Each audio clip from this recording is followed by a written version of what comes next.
welcome to another edition of the Best Women's Boxing Show, period. We are on the road here for Benavides versus Plant. We're here with Safar, Miss Jeandra. Wait, before anything, do you notice the similarities between my fabulous, gorgeous-looking co-host, what the hell, Jeandra and LeBeauf? We come in like twins. We do not plan this, by the way. Oh, yeah? I don't know. We just have that twin brain thing going on, and it shows up and it works out. You like twins. Definitely. Well, what is that? Is it Hell's Kitchen thing? What is it? It's a Tommy Hilfiger. Oh, okay, my bad. Well, we are glad you are joining us today. We get a chance to talk to some new fighters that we are introducing to our audience that we aren't as familiar with. So before we get started and go down your next fight and all of your lineage, introduce yourself to the fans and let them know what weight class you are. Safar, born and raised in Stockholm, Sweden. I'm 15-0 with 12 knockouts. Fighting in Florida, April 19th, and I'm just being me. It's interesting when I'm listening to your voice, because you are Swedish. It sounds like you have an East Coast accent. Yeah, I feel like a lot of my people around me that I met on the way since I moved there, they've been from the East Coast, like either Baltimore or New York. You got that Sox hat. Yeah, Chicago, yeah. Yeah, well, it's a Midwest thing. But. All right, shout out to Bwbsp, one of your countrymen. Shout out. Yeah, what do you want me to say about him? For the fact that he's one of the eldest to win a title again. Oh yeah, definitely. He came back out in Cruiserweight. Yeah, but he had that big cut. Yeah. Oh God, I remember that. I think Tony Weeks even auctioned off his bloody shirt from that fight. Mm-hmm. But did you think? When you obviously look up to your countrymen, did you obviously think was he able to come back from that fight, or was a wrap for him? You mean from the Marcus Brown fight? Yeah. Oh no, I knew definitely he gonna be back. He's very tough mental, and that's why he's a world champion. In 3 different weight classes. It's all mental. It's all mental. All right. It's been great to meet you and meet another fighter from Sweden. Tell us, as we were talking about off camera, tell us about the Swedish boxing scene. How does someone get into boxing? What has Bwbsp meant to that scene, and how he inspired you, and just your own journey to get to this point? Back home, the boxing scene isn't really that big, But people call it back home a poor man's sport, We got like segregated areas back home with, about like, if we got 11 million people in Sweden, we're like 4 or 5 million immigrants, from all around the world, different ethnicities, different cultures, and usually those people live in segregated areas that are coming from I wouldn't call it really a poor community, but a poor community, right? And, that's usually why people from those areas start boxing, because it's a cheap sport, You barely don't pay to box, So that's why I started. And Bwbsp, he's been like an influence for me.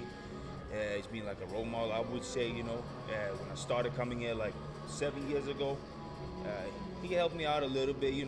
I feel like he could have helped me out a little bit more, because of like we countrymen and stuff. But he's a good guy.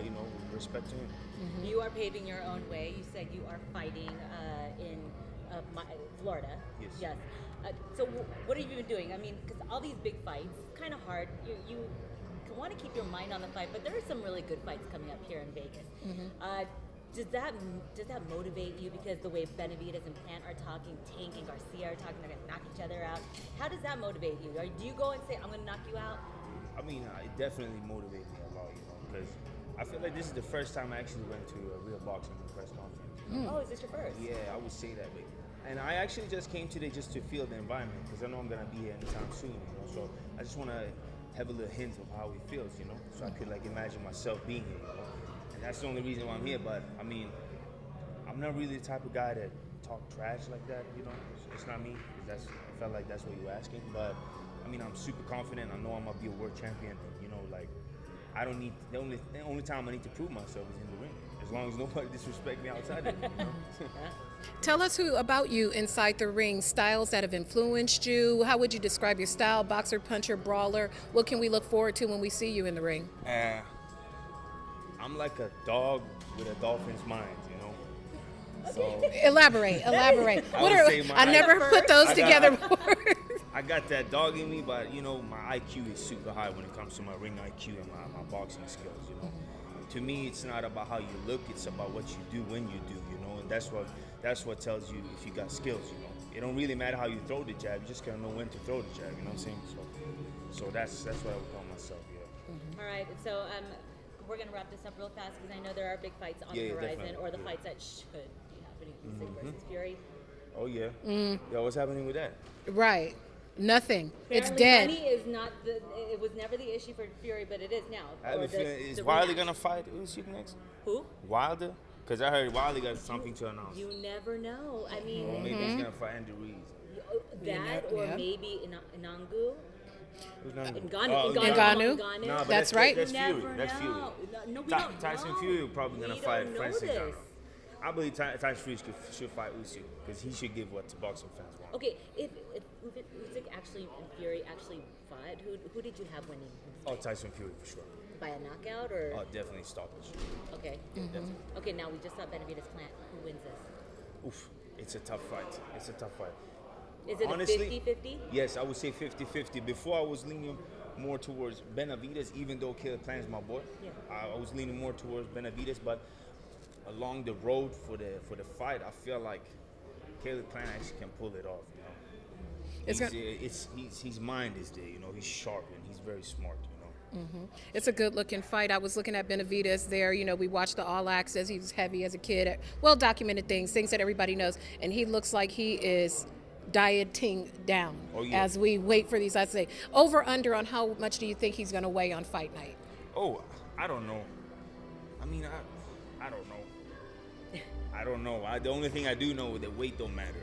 You know, it don't matter. Like Sometimes it might because it might slow them down.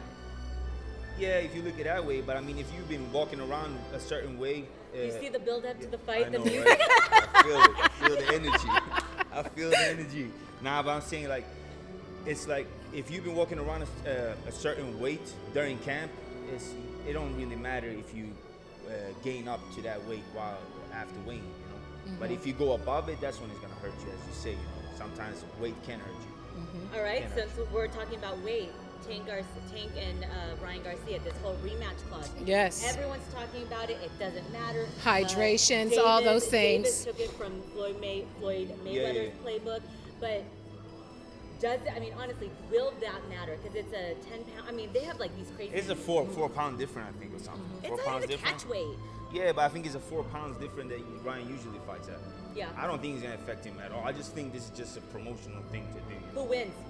I'm rooting for Tank. You know, my trainer's from Baltimore. You know, Okay. so I gotta go with B-more. You heard me? Baltimore But- stand up. You hear Yeah, that? but Tank, you got a fan. yeah, Okay. definitely. So, but I think it's a 50-50 fight. I feel people are underrating Ryan Garcia for sure. He's a tough opponent. You campaign at Cruiserweight. What's the Cruiserweight landscape looking like for you? Like, what do you want to do in the next couple years? What are your goals? What kind of statements do you want to make? Oh, it's definitely an open weight class. I feel like, you know, so definitely be a world champion in the upcoming 1.5-2 years. Definitely. So that's what I'm gonna do. Then after I become a world champion in any of the organizations, I'm gonna strap up with the other belts. Is that a weight? You're a young man. How old are you? I'm 30. I'm a young man. Yeah. You're a young man. I'm old. You're a young man. But I'm pretty young. I'm young in the game though. You know, I started boxing when I was 19, and I've been pro a little for. older. Yeah, so I've been pro for 5 years. You know, I don't have a lot of mileage on me. You know. Do you have an amateur career? Yes. I mean, I got 50 fights, but it's pretty easy to get fights back home. It's not like here if you Because say. it was a poor man's sport. Yeah, you know, so like saying 50 fights over here seems like you got a lot of fights, but I don't really have that much experience like other fighters, you know. So I started later, as I said, I don't have a lot of mileage, and as you guys were saying about Badu Jack, you know, age don't matter. And as long as you're not 45 plus, but we see Tell that to George Foreman when he was knocking people out at 50. Right. I mean, not only him, And Bernard Hopkins. Oh, yeah, Yeah, Hopkins. Bernard So Hopkins. He was age even a world really is champion, not yeah. enough. You guys of actually have a similar kind of trajectory. He started late, you know, he had to do, you know, a little hotel visit, and then he came out, and then he really made his mark. Exactly. I feel like, yeah. All right, Rob Safar, thanks for passing by. You are our first guest here when we're on the road. Can you tell all the followers out there where they can find you, when is your next fight date, and when to tune in and how to tune in? All right, so all social media platforms, you got Rob's, ROBZ, Safar, SAFAR. So that's Z for You know, you keep us sleeping. Period. I'm messing with you now, That's but cute, you I like it. Okay. Nah, but you can follow me over there, and yeah, I'm coming. I'm coming. I'm an upcoming prospect and contender. We love the prospects because you never know, you will potentially have a world champion title around your. Oh yeah, definitely. I will. Yeah. Well, good. Thanks again. We appreciate it. We're going to see if all your predictions are right. Yes. Oh, you mean with the Ryan and All of them. All of right, them. we'll see. All We'll of see. them. We'll run it back again and And talk then about it definitely again. My boy is fighting on the show, Cody Crowley. Okay. Yeah. I really loved what he said. Oh yeah. Yeah. Beautiful. So and that we got another win there, so that's 3 fights, That's 3 it, 3 picks. fights. It's All a right. parlay. There you go. Well, best of luck to you and your entire team, and we can't wait to see you in the ring. Thank All you. right. Well, we're gonna wrap it up. Jeandra and I, the Bwbsp twins.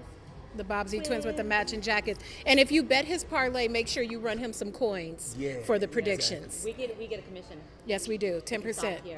All right, guys. I'm Cynthia Conte. And I'm Jeandra LeBeauf. Thanks for watching another edition of the Best Women's Boxing Show. Period. See you guys at the